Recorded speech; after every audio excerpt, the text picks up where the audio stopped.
Hello बच्चों, आज की क्लास में आप सबका स्वागत है। जुनून और सफलता के प्रति पूरी आसक्ति, पूरी चाह, बस यही स्टेप तुमको तुम्हारे उद्देश्य में, तुमने जो ख्वाब देखे उसमें सफलता प्रदान करेगी। तो मिड क्लास फॉर नीट में आपका स्वागत है। और आज हम डिस्कस करेंगे चैप्टर 2 फिजिक्स का, चैप्टर 2 यूनिट एंड डायमेंशन। तो प्यारे बच्चों, इस चैप्टर से नीट में एक क्वेश्चन तो डेफिनेट आता ही है। उस एक क्वेश्चन का स्टाइल हम समझेंगे। चैप्टर को डीप में पढ़ेंगे लेकिन बहुत जल्दी पढ़ेंगे, ज़्यादा टाइम हम नहीं देंगे। सबसे पहले हम यूनिट एंड डायमेंशन के मेन पॉइंट्स को समझेंगे कि हमने अर्लियर क्लासेस में यूनिट एंड डायमेंशन पढ़ा है और हम जानते हैं यूनिट और डायमेंशन क्या होता है। किसी भी फिजिकल क्वांटिटी को मेजर करने के लिए उसके आगे एक यूनिट लगती है। उस यूनिट के बगैर हम उस फिजिकल क्वांटिटी का मेजरमेंट या उसका मैग्नीट्यूड पता नहीं लगा सकते। जैसे आपने बाजार से कोई सामान खरीदा, आप बाजार गए और आपने कहा, आप वेजिटेबल शॉप पर गए और आपने कहा कि भैया हमको 2 आलू दे दो। इट मीन्स अधूरा है। 2 आलू क्या, आपको 2 किलो, 2 ग्राम या 2 क्विंटल, व्हाटएवर, 2 के पीछे आपको एक यूनिट लगाना पड़ेगा। तो प्यारे बच्चों, ये जो यूनिट का सिस्टम है ये आपकी बुक में दे रखा है। तो बहुत सारी फिजिकल क्वांटिटीज इसके पीछे एक वर्ड लगता है जो डिफाइन करता है उस फिजिकल क्वांटिटी को। जैसे मैं ये कहूँ कि मैंने 2 फोर्स लगाया, तो मुझे 2 के आगे फोर्स की यूनिट मीन्स न्यूटन या डाइन, ये मुझे लगाना पड़ेगी। तो इस तरह से आप समझ सकते हैं। आप बुक कंसल्ट करेंगे तो आपको बहुत सारी फिजिकल क्वांटिटी मिलेगी, उसके पीछे यूनिट लगी हुई मिलेगी। और रेगुलर लाइफ में हम जो यूनिट का यूज करते हैं वो आपको सबको पता है। किलोग्राम हुआ, सेकंड हुआ, आर हुआ। कपड़े की दुकान में गए तो आप मीटर यूज करोगे, कितने मीटर कपड़ा दे दो। केले की दुकान में गए तो आप दर्जन यूज करोगे, कितने दर्जन केला दे दो। सोने चांदी की दुकान पर आप गए तो आप तोला यूज करते हो कि मुझे 1 तोला 2 तोला, और आपको पता है 1 तोले में 10 ग्राम होता है, व्हाटएवर। तो इस तरह से यूनिट का जनरल कॉन्सेप्ट आप समझ सकते हैं। अब हम 11th में डायमेंशन को स्पेशली पढ़ेंगे। यूनिट तो हमने पढ़ी हुई है, बहुत सारी फिजिकल क्वांटिटी हमने 9th और 10th में पढ़ी हुई है। 9th और 10th के फिजिक्स में बहुत सारी फिजिकल क्वांटिटीज है, उसकी यूनिट्स भी पढ़ी है हमने, ठीक है। हम 11th में डायमेंशन को भी डिस्कस करेंगे। व्हाट इज द डायमेंशन, ये समझेंगे। तो सबसे पहले बच्चों आप ये देखो, यूनिट जो आपने पढ़ी है 9th 10th में, तो उसमें आपने 2 प्रकार की यूनिट पढ़ी है। एक आपने फोर्स यूनिट पढ़ी है F इक्वल टू न्यूटन, या आपने फोर्स यूनिट पढ़ी है F equal to kilogram into metre upon second square. तो ये दोनों में क्या डिफरेंस है? तो एक चीज और समझ लो आप, एक होती है डिराइव्ड यूनिट और एक होती है फंडामेंटल यूनिट। क्लियर? अब ये जो न्यूटन है ये डिराइव्ड और फंडामेंटल नहीं है। ये क्या हुआ, ये उस व्यक्ति के मेमोरी में यूनिट रखी गई है जिन्होंने इसका कॉन्सेप्ट दिया था। तो हम सब जानते हैं सर आइजैक न्यूटन ने फोर्स का कॉन्सेप्ट दिया था। तो सर आइजैक न्यूटन की मेमोरी में हम फोर्स यूनिट को न्यूटन बोलते हैं। अब हम इसकी बात करें kilogram into metre upon second square. तो यहां पर आप देखेंगे किलोग्राम मतलब मास। अब मास फंडामेंटल हो गया, आपकी लेंथ, मीटर मतलब लेंथ, लेंथ फंडामेंटल हो गई। लेंथ मतलब लेंथ, लेंथ का कोई फार्मूला नहीं, लेंथ मेजरमेंट है। लेंथ किन्हीं 2 यूनिट से या किन्हीं 2 क्वांटिटी से मिलकर नहीं बनी, वो खुद अपने आप में एक क्वांटिटी है। टाइम मीन्स सेकंड, ये भी अपने आप में एक क्वांटिटी। लेकिन जब मैं इन 3 क्वांटिटी को, किलोग्राम मतलब मास, m मतलब मीटर और s मतलब टाइम सेकंड, जब मैं इन 3 क्वांटिटीज को मिलाकर कोई नई फिजिकल क्वांटिटी बनाऊंगा तो वो होगी डिराइव्ड क्वांटिटी, इनसे उत्पन्न होने वाली, व्युत्पन्न होने वाली क्वांटिटी। तो जो फोर्स हुआ ये भी एक फिजिकल क्वांटिटी है, और ये फिजिकल क्वांटिटी इन 3 क्वांटिटी से मिलकर बनी है। तो ये जो मिलकर बनी हुई क्वांटिटी है डिराइव्ड क्वांटिटी, और जो ओरिजिनल होती है वो होती है फंडामेंटल। हमारे पास फंडामेंटल क्वांटिटीज कितनी हो गई अभी हम ये देखेंगे। तो सबसे पहले तो 3 फंडामेंटल क्वांटिटी, लेंथ मतलब डिस्टेंस की यूनिट, मास की यूनिट और टाइम की यूनिट। इसके अलावा हम जब आगे पढ़ेंगे तो एक करंट एम्पियर, उसको भी उसको सब फंडामेंटल यूनिट में हम मान सकते हैं। तो अभी फिलहाल हम इन 3 फंडामेंटल क्वांटिटीज पर डिस्कस करेंगे। इसके बाद यूनिट हो गई, फंडामेंटल क्वांटिटीज हो गई, डिराइव्ड क्वांटिटीज कैसे होती है वो हो गई, और डिराइव्ड क्वांटिटीज कौन कौन सी आपने पढ़ी, जैसे volt, work, pressure, kinetic energy, potential energy, ये सब जो आपने पढ़ा है, मैग्नेटिक फील्ड, इलेक्ट्रिक फील्ड, ये सारी डिराइव्ड क्वांटिटीज है जो आपने 9th 10th क्लास में इसके डिस्क्रिप्शन पढ़े हुए हैं। तो पहले बच्चों आगे देखते हैं कि फंडामेंटल क्वांटिटीज और डिराइव्ड क्वांटिटीज और यूनिट, ये तीन चीजें आपको समझ में आई। अब इसके बाद बात करते हैं डायमेंशन क्या होती है। तो इससे पहले हम एक और चीज पे डिस्कस करेंगे, सिस्टम ऑफ मेजरमेंट। तो हमारे पास मोस्ट कॉमन जो चलता है वो है एमकेएस सिस्टम और सीजीएस सिस्टम। अब हम देखेंगे कि एमकेएस और सीजीएस सिस्टम क्या होता है। तो एमकेएस और सीजीएस सिस्टम मेजरमेंट यूनिट्स है। एमकेएस और सीजीएस सिस्टम मेजरमेंट यूनिट्स है। कौन सी यूनिट्स है हम उसको देखेंगे। तो आपको पता होगा कि लेंथ को हम दो प्रकार से मेजर कर सकते हैं। लेंथ को दो प्रकार से मेजर कर सकते हैं, एक होता है मीटर और एक होता है सेंटीमीटर। करेक्ट। ये दोनों यूनिट्स मीटर और सेंटीमीटर, ये मोस्ट कॉमन है। किलोमीटर भी होता है, हेक्टोमीटर, डेकामीटर, पर ये सब रेयर है। लेकिन आपका मीटर और सेंटीमीटर ये मोस्ट कॉमन आपके पूरे फिजिक्स में जब यूज होगा तो जनरली ये यूज होगा। अच्छा, अब मास के लिए क्या है मोस्ट कॉमन, किलोग्राम या ग्राम। और टाइमिंग के लिए तो सेकंड यूज करते हैं।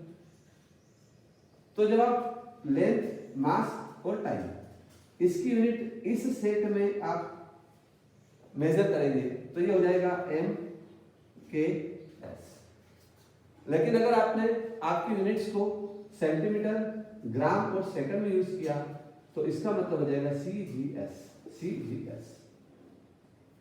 अब आप देखिए छोटा सा एग्जांपल कि हमने लिखा velocity equal to distance upon time. तो वेलोसिटी में एमकेएस में लिखूंगा तो क्या होगा, मीटर पर सेकंड। बट यही वेलोसिटी अगर मैं सीजीएस में लिखूंगा तो कैसे लिखूंगा, सेंटीमीटर पर सेकंड। अब क्वेश्चन ये है कि क्या ये दोनों बराबर है, तो बिल्कुल गलत, ये दोनों बराबर नहीं है। अगर मैं 1 मीटर पर सेकंड लिखूं तो 1 मीटर में होते हैं 100 सेंटीमीटर और सेकंड। तो 1 मीटर पर सेकंड इक्वल टू 100 सेंटीमीटर पर सेकंड। इट मींस किसी भी फिजिकल क्वांटिटी का मैग्नीट्यूड सीजीएस में अलग होगा, एमकेएस में अलग होगा। क्लियर। तो हमने एक ऐसी मेथड को डिराइव किया जिसमें एमकेएस या सीजीएस से कोई फर्क नहीं पड़ेगा। It will not depend on the system of measurement, it is absolute, it is depend only on the fundamental quantities which we have used in deriving the formula. Clear? What is this? This special method is known as a dimension method. तो हम देखते हैं dimension को हम कैसे लिखेंगे।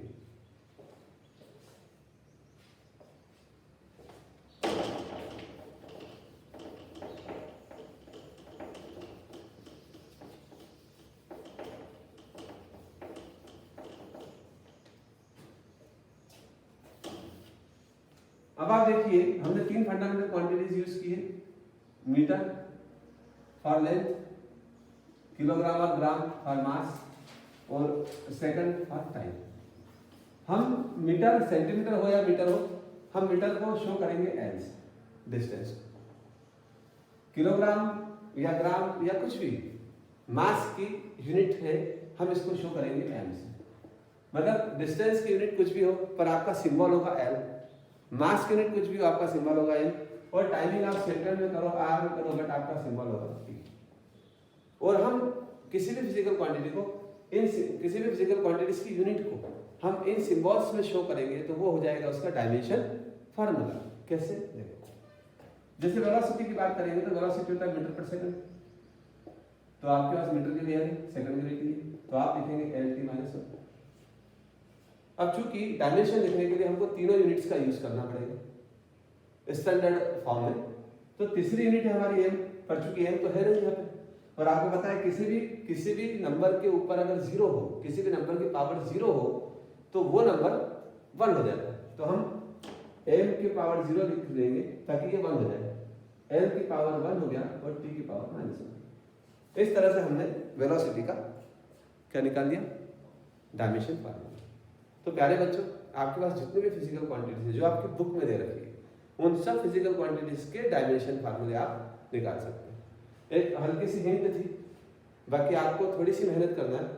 आपकी NCERT book के बैक साइड में जहाँ कंटेंट्स दिए होते हैं बैक साइड में, वहां पर आपको सारे फार्मूले, सारे डिराइव्ड फार्मूले, उनके फंडामेंटल फार्मूले और उनकी डायमेंशन सब लिखी हुई। ठीक है, हम अब बात करेंगे नीट में किस तरह के क्वेश्चन आते हैं। तो पहला कॉन्सेप्ट था, आपको इस यूनिट में पहला आपको पढ़ना है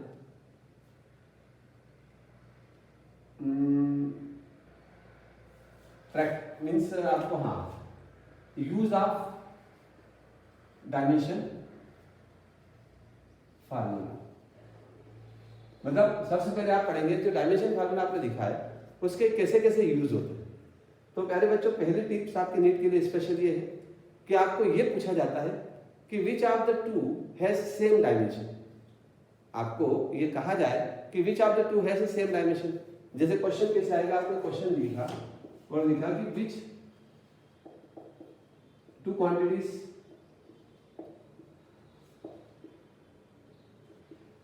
हैज सेम डायमेंशन। तो सबसे पहले आपको सारी फिजिकल डिराइव्ड क्वांटिटीज को याद करना पड़ेगा। जैसे आपके पास है प्रेशर एंड फोर्स, पहला ऑप्शन। दूसरा ऑप्शन आपके पास है torque and energy. Third option है एरिया एंड वॉल्यूम। और फोर्थ ऑप्शन है surface tension and viscosity.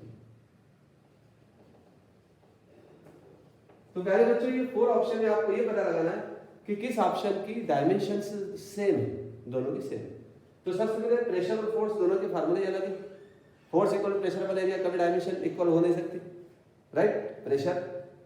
Pressure equal to force upon area. तो फोर्स और एक है फोर्स अपन एरिया, तो फोर्स और फोर्स अपन एरिया के बराबर नहीं हो सकता। एरिया और वॉल्यूम आप अच्छी तरह जानते हो, बहुत सीधी question. Area side square, volume side cube, तो एक की एल स्क्वायर एक की एल क्यूब होगी, ये भी नहीं हो सकती। सरफेस टेंशन और विस्कोसिटी के भी फार्मूले अलग है। अब एक ऑप्शन बचता है टॉर्क एंड एनर्जी। तो टॉर्क आप जानते हो, tau equal to force into perpendicular distance, और एनर्जी होता है फोर्स इनटू डिस्प्लेसमेंट। अब आप देखिए दोनों के फार्मूले लगभग सेम लग रहे हैं, तो फोर्स की और इसकी डायमेंशन सेम है, तो आपका ऑप्शन बी होगा। तो प्यारे बच्चों, पहला नोट आप ये कर दो कि आपकी एनसीईआरटी बुक के अंदर जो भी मेन फार्मूले दे रखे हैं, वैसे तो सभी मेन है, जो भी मेन फार्मूले दे रखे हैं उन फार्मूलों को आप ध्यान से पढ़ो। तो आपको लगेगा कि बहुत सारे फार्मूले हैं, एक जैसे लिखते हैं, उनकी डायमेंशन एक जैसे लिखते हैं। तो प्रैक्टिस आपको ये करना है कि किसकी डायमेंशन सेम है। ये हो गया पैटर्न नंबर 1। इस तरह के क्वेश्चन नीट में बहुत आता है। दूसरा पैटर्न हमारा हो गया कि आपको डिराइव्ड क्वांटिटी दे रखी है, उन डिराइव्ड क्वांटिटी को मिला करके जो उसने पूछा है क्वेश्चन में वो आपको निकालना है। एग्जाम्पल के लिए हम क्वेश्चन देखेंगे।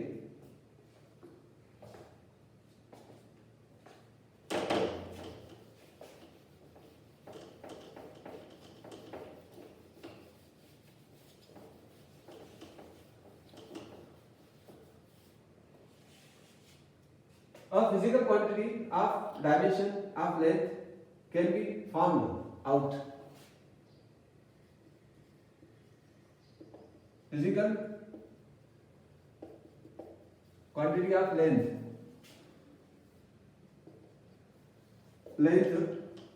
that can be found out, that can be found out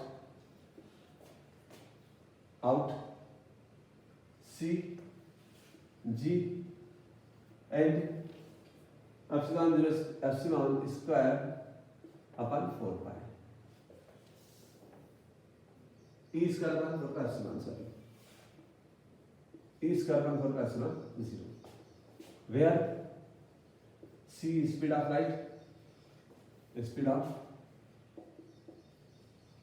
light,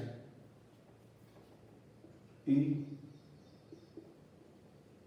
charge epsilon zero constant and G gravitational universal gravitational constant. Option हमारे पास है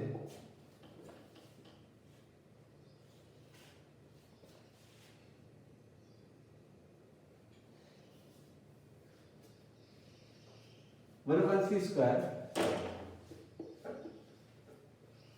जी E square upon four epsilon zero G E square upon four epsilon zero power 1/2। Second option हमारे पास है C square G E square upon four epsilon zero power 1/2। C option हमारे पास है one upon C square E square upon G four epsilon zero power 1/2। और next option हमारे पास है 1/2 जी E square upon four epsilon. ये NEET में आया हुआ क्वेश्चन है प्रीवियस ईयर से। जब आप इस क्वेश्चन को देखेंगे तो आपको बड़ा अद्भुत, बड़ा अजीब लगेगा कि क्वेश्चन क्या है, किस तरह से करना है। एक बार आप थोड़े से डिप्रेस हो जाओगे, ये कैसे करें। आपको इस तरह के बहुत सारे क्वेश्चन की प्रैक्टिस करना है। इस तरह का क्वेश्चन डेफिनेटली नीट में आता ही आता है। मतलब आपको फंडामेंटल क्वांटिटी लेंथ की यूनिट पूछिए और वो किस टर्म में पूछिए, सी जी और इसके टर्म में। तो सबसे पहले हम बात करेंगे लेंथ की, और लेंथ में होता है सिर्फ मीटर। अब टेक्निकली हम चलेंगे, आप देखेंगे कि जी ई स्क्वायर पर फोर एप्सिलॉन जीरो जी स्क्वायर पर four epsilon zero G E square पर फोर एप्सिलॉन जीरो तीनों में है। मतलब इसकी वैल्यू निकालेंगे तो एक कॉमन टर्म तीनों में, आपको ऐसे चलना पड़ेगा। आप कैसे निकालेंगे इसकी वैल्यू, बहुत आसान है। सबसे पहले आप देखो सी क्या, सी को हमने इसमें दिया ही नहीं, हम जी को देखते हैं। जी क्या है, ग्रेविटेशनल कांस्टेंट। आपको पता होगा ग्रेविटेशनल कांस्टेंट की यूनिट क्या है। और अगर आपको यूनिट नहीं याद है तो कोई इश्यू नहीं है, हम पूरा फिजिक्स याद नहीं कर सकते। फिजिक्स का मतलब होता है techniques and tricks. Physics subject ऐसा होता है जिसके अंदर आपको याद कम करना होता है, दिमाग ज्यादा लगाना होता है। तो हम एक ट्रिक्स का यूज करेंगे, ज्यादा हमको कुछ करना नहीं पड़ेगा। जी की वैल्यू क्या होती है, force into metre square upon kilogram square. Correct, सबको पता है 9-10 से चल रहा है। F equal to G m1 m2 upon R square formula. तो ये दोनों किलोग्राम में किलोग्राम स्क्वायर, ये मीटर स्क्वायर हमने याद किया। अच्छा, अब ये चीज कैसे निकालोगे, तो तुमको इसका भी फार्मूला पता है। ये तुम क्विक फास्ट कर लोगे, हम सॉल्व कर रहे हैं तो टाइम लग रहा है। तुम जब याद कर लोगे तो तुमको 30 सेकंड से ज्यादा नहीं लगेंगे इसे, ठीक है ना। अब देखिए ये भी है force equal to 1/4π0 E square upon R square पता होगा। इलेक्ट्रोस्टैटिक फोर्स, टू चार्जेस अगर आर डिस्टेंस पर रखे हैं तो उनके बीच में लगने वाला फोर्स ही होगा। हमको उसने ये पूरा दे रखा, ठीक है। तो हम कर दें, हम क्या करेंगे, E square 1/4π0 equal to F into R square कर देंगे। देखिए आप, तो आपको इसकी यूनिट पता लग गई एफ इंटू आर स्क्वायर, इसकी यूनिट पता लग गई F into R square upon kilogram square. Clear. अब हमको देखना ये है कि इसमें से किस ऑप्शन में हमको, चूंकि लेंथ की यूनिट निकालना तो किलोग्राम नहीं चाहिए, किलोग्राम यहां से हटना चाहिए, ठीक है। तो हम एक काम करते हैं, जी और इसको मल्टीप्लाई करते हैं इन दोनों को। जब इन दोनों को मल्टीप्लाई करते हैं तो F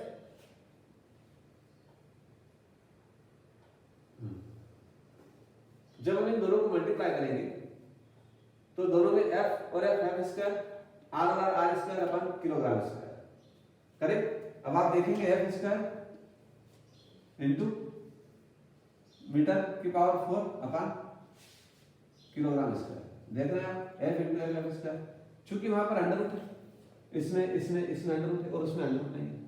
अब एक बात हमें समझ में नहीं, अगर हम अंडर रूट नहीं लगाएंगे तो पावर इतनी सारी लेंथ की यूनिट बनने में प्रॉब्लम देगी। तो अंडर रूट लगा देंगे तो क्या होगा, इसका अंडर रूट हमने लगा दिया 1/2, तो फोर्स की पावर 2 हो गई, मीटर की पावर, फोर्स की पावर 2 से 1 हो गई, सॉरी मीटर की पावर 2 हो गई और किलोग्राम की पावर 1 हो गई, ठीक है। अब यहाँ देखेंगे इस ऑप्शन में डिवाइडेशन, और आप सोचेंगे अगर मैं इसका और इसका डिवाइडेशन कर देता हूँ तो फोर्स फोर्स कैंसिल हो जाएगा, तो फिर किलोग्राम कहाँ जाएगा, ये तो बच जाएगा और लेंथ में किलोग्राम होता नहीं। तो ये ऑप्शन तो एब्सोल्युटली गलत हो गया। इसका स्क्वायर नहीं करेंगे, इसका स्क्वायर रूट नहीं करेंगे तो सारी चीजें पावर में आएंगी, तो आंसर हमारा लेंथ आ नहीं पाएगा, क्योंकि इसके बाहर तो कुछ है ही नहीं। अब आप देखिए इसके बाहर सी, और सी में सिर्फ मीटर पर सेकंड होता है, और अगर हम इसका स्क्वायर रूट नहीं करते हैं तो फिर ये पावर नहीं कटेगी, तो ये गलत हो गया। इसमें स्क्वायर रूट नहीं किया हुआ है तो पॉसिबल नहीं है, ये गलत हो गया। अब आप देखिए टेक्निकली आप जब सोचेंगे इस तरह से सोचेंगे तो 15 सेकंड में आप ये सोच पाएंगे कि दोनों आंसर गलत है। अब इन दोनों आंसर में सब कुछ कॉमन है, एक में 1/c² है और एक में केवल c²। तो इसको सॉल्व करो, अभी समझ में आ जाएगा पूरा। जब हमने इसको सॉल्व किया, फोर्स क्या होता है, kilogram into metre upon second square into ये क्या होता है, मीटर स्क्वायर अपॉन किलोग्राम। अब आप देखिए क्या हुआ, metre into metre square upon second square बचा, तुमको चाहिए लेंथ मीटर, अगर ये हटा दूं तो मेरा मीटर आ जाएगा, और ये मीटर पर सेकंड क्या है, स्पीड, तो मैं स्पीड का उल्टा करके स्क्वायर कर दूं तो स्पीड कैंसिल हो जाएगी, और स्पीड का उल्टा करके स्क्वायर किया तो आपको करेक्ट आंसर। तो प्यारे बच्चों, ऐसी बहुत सारी टेक्निक्स हैं जिनके जरिए आप किसी भी सॉल्यूशन को विद इन अ सेकंड कर सकते हैं। अगर आपको समझ में नहीं आया हो तो आप लिंक पर सब्सक्राइब कर सकते हैं, आपको वापस से इसकी डिटेल और इसकी राइट टेक्निक समझ में आ जाएगी। हम आपके लिए कोशिश करेंगे कि ये क्वेश्चंस आपको कुछ इस तरह से समझ में आए कि इनके सॉल्यूशन आप with in 30 second, with in 60 second आप कर सकें। तो प्यारे बच्चों, आज के लिए हम टॉपिक को यहीं एंड करते हैं, और कल फिर हम इस चैप्टर की कुछ और नई टेक्निक्स, कुछ नए क्वेश्चंस, और हम केवल वही क्वेश्चन करेंगे जो पिछले 50 ईयर से नीट में पूछे जा रहे हैं। उन क्वेश्चंस को हम सॉल्व करेंगे और स्मार्टली हमारा इस चैप्टर को हम पूरा करेंगे। तो प्यारे बच्चों, आपको ये समझ में आया नहीं आया, जैसा भी आपको ये वीडियो लगा हो, आप हमें मैसेज जरूर कीजिए और लिंक पर सब्सक्राइब कीजिए ताकि अधिक से अधिक लोगों को ये मैसेज, ये वीडियो मिलता रहे। और प्यारे बच्चों, एक चीज आप ध्यान रखिए, पूरी शिद्दत और ताकत के साथ आप स्टडी कीजिए। जितनी कोशिश हमसे होगी हम आपकी हेल्प करेंगे और नई नई टेक्निक्स आपको प्रोवाइड करेंगे। अगर फिजिक्स से डर लगता है तो डरने की आवश्यकता नहीं है, बहुत सरल एग्जाम होती है फिजिक्स की। आप हमारे YouTube चैनल में हमारे वीडियोस के जरिए जानेंगे कि क्वेश्चंस दिखने में काफ़ी कठिन होते हैं लेकिन उनका सॉल्यूशन बहुत सरल होता है। बस एक विशेष आग्रह आपसे है कि आपको जीतना है तो आप अपने आप पर भरोसा करना सीखिए। आप पूरी ताकत से, पूरी ईमानदारी से अपनी पढ़ाई कीजिए, अपने अंदर निराशा मत आने दीजिए। मेरा दावा है कि आप जो सोचोगे वो आपको मिलेगा, क्योंकि सफलता का मूल मंत्र ये है, सब छोड़ दो, आप अपने ऊपर पूरा भरोसा रखो, अपने ऊपर पूरा कॉन्फिडेंस रखो और कॉन्फिडेंस के साथ पढ़ाई करो। तो प्यारे बच्चों, आपको पता है आपको रास्ते मिलते चलेंगे, मंजिल खुद ब खुद आपकी तरफ आने लगेगी और आप जीत जाओगे। तो आज के दिन इतना टॉपिक हमारी प्रोग्राम में था। फिर अगले वीडियो में पार्ट 2 में हम आपको इसके आगे की टेक्निक्स बताएंगे। जब तक आप पढ़ते रहिए, खुश रहिए।